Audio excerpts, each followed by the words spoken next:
Assalamualaikum warahmatullahi wabarakatuh.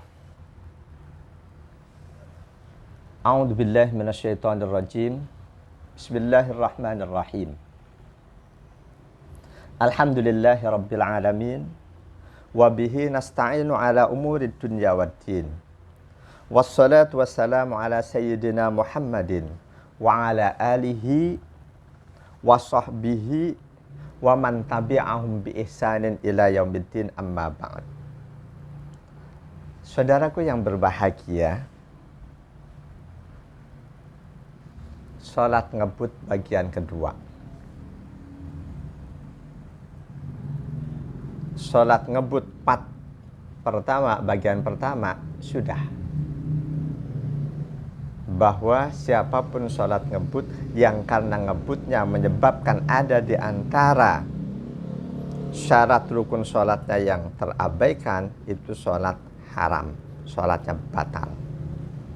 Yang kedua, sholat ngebut apabila tidak sampai menyebabkan syarat rukun sholat terabaikan, sholat seperti ini hukumnya masih boleh. Hukumnya masih boleh. Bahkan Rasulullah Shallallahu Alaihi Wasallam pun pernah mengerjakan sholat secara ngebut dibanding kebiasaan sholat beliau. Rasulullah Shallallahu Alaihi Wasallam pernah mengerjakan sholat ngebut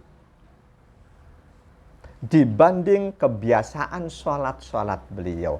Dan ini satu-satunya terjadi ketika beliau mengerjakan sholat sunnah subuh atau sholat qobliyah subuh. An Amrah tahaddasat an Aisyata radhiyallahu anha annaha kanat taqulu kana Rasulullah sallallahu alaihi wasallam yusalli rak'ataini al-fajr fayukhaffifu hatta inni aqulu hal qara'a fihima bi ummil Qur'an. Hadis riwayat Imam Asy-Syafi'i, Imam Ahmad, Imam Muslim 724, Imam Abu Dawud dan Imam An-Nasa'i. Dari Amrah radhiyallahu an, beliau menerima hadis dari Siti Aisyah radhiyallahu anha. Siti Aisyah Ummul Mukminin berkata, Rasulullah sallallahu alaihi wasallam pernah mengerjakan sholat 2 rakaat sebelum subuh. Rasul mengerjakan sholat 2 rakaat sebelum subuh. Fayukhaffifu, Rasul kerjain enteng banget dibanding kebiasaan beliau. Enteng banget. Kata Siti Aisyah, hatta ini aku, hingga aku pun berkata dalam hati, hal qara'a fihima bi ummil Qur'an. Hal qara'a fihima bi ummil Qur'an. Rasul baca Al-Fatihah atau tidak di 2 rakaat tadi ya? Karena cepatnya Rasul, ngebutnya Rasul. Karena itu sholat ngebut boleh asalkan tidak sampai menyebabkan salah satu syarat dan rukun sholat terabaikan. Ketika ngebutnya sampai menyebabkan salah satu syarat atau rukun sholat terabaikan, itu sholat haram.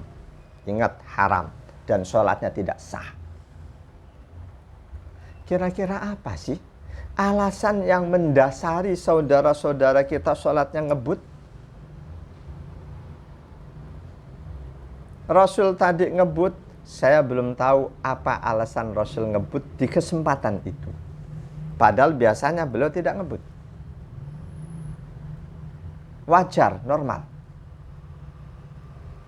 Nah, sekarang saudara kita banyak yang sholatnya super ngebut. Apa sih kira-kira alasan yang mendasari mereka sholat ngebut? Ada yang beralasan karena takut godaan setan. Merasa setan masuk mau goda. Alasan ini bisa diterima. Bisa diterima karena sahabat Ammar bin Yasir pernah suatu saat sholat ngebut. lebih cepat dibanding yang lain. Selesai sholat, beliau ditanya oleh sahabatnya, kenapa tadi Tuan sholat kok ngebut tidak seperti biasanya? Jawaban sahabat Ammar bin Yasir, baru saja setan hendak masuk ke dalam hatiku ketika aku memulai sholat. Makanya aku segerakan sholatku. Saudaraku yang berbahagia. Tapi ingat, hal ini hanya dilakukan sekali oleh sahabat Ammar bin Yasir. Bukan untuk langganan, bukan terus-menerus. Cuma sekali. Jika Anda terus-menerus sholatnya ngebut dengan alasan takut godaan setan, takut godaan setan, takut godaan setan, justru setan sudah berhasil menggoda Anda. Kita sholat sedang berhadapan dengan Allah, Anda justru pengen buru-buru meninggalkan Allah. Siapapun yang sholat ngebut, seolah-olah dia pengen buru-buru meninggalkan Allah. Kalau toh kita sholat ngebut karena takut godaan setan, Rasul sudah berikan solusi. Rasul berikan jalan keluar. An Abil Alla radhiyallahu an, anna Utsman bin Abil As radhiyallahu an atan Nabiya sallallahu alaihi wasallam faqala ya Rasulullah inna syaitana qad hala baini wa baina salati wa qiraati yalbisuha alayya. Seorang sahabat Utsman bin Abil As mendatangi Rasul. Beliau bertanya, wahai Rasulullah, sesungguhnya setan menghalangi aku dan sholatku dan bacaanku. Dia mengacaukan bacaanku. Faqala Rasulullah sallallahu alaihi wasallam, maka Rasulullah sallallahu alaihi wasallam pun bersabda, dzaka syaitanun yuqalu khanzabu.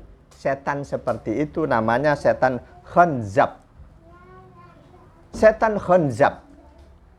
Fa idza ahsastahu, jika kamu merasa diganggu dalam salatmu oleh setan khanzab, fata'awwad billah, segeralah mohon perlindungan kepada Allah. Watful ala yasarika salasan, dan meludahlah ke arah kirimu 3 kali. Kata sahabat Utsman bin Abil As, fa fa'altu dzalika, aku lakukan, aku praktekkan solusi yang diajarkan oleh Rasul dalam mengatasi godaan gangguan setan khanzab dalam sholat. Aku praktekkan itu. Fa'adhaballahu anni, akhirnya Allah lenyapkan setan dari diriku. Hadis riwayat Imam Muslim 2203. Jamaah saudaraku yang berbahagia, ingat, walaupun sholat ngebut, asalkan tidak sampai menghilangkan salah satu syarat dan rukun sholat itu dibolehkan. Namun Rasulullah dan para sahabat nyaris sholat mereka wajar, tidak ngebut. Wajar, tidak ngebut. Ketika kita tahu fadilah sholat, terutama fadilah agak memanjangkan ruku dan sujud, insya Allah kita tidak akan lagi sholat ruku sujud sekilas tidak. Apa fadilah ruku dan sujud? Dalam satu hadis an Jubair ibn Nufairin anna Abdullah ibn Umar ra'a fatan wa huwa qa'imun yusalli. Dari Jubair bin Nufair. Sesungguhnya sahabat Abdullah bin Umar pernah menyaksikan seseorang mengerjakan sholat. Qad atala sholatahu wa atnaba fiha. Sholatnya si orang ini berdirinya lama banget berdirinya. Sahabat Abdullah bin Umar menyaksikan hal itu. Faqala, lantas sahabat Nabi ini bertanya, man ya'rifu hada, di antara kalian ada enggak yang kenal sama orang ini? Faqala rajulun, ada seorang sahabat yang berkata, ana, aku kenal dia. Faqala Abdullah bin Umar, lalu Abdullah bin Umar berkata, Lau kuntu a'rifuhu, kalau aku kenal secara personal dengan dia, la amartu ayyutila sholat ayyutila ruku' awas sujudah.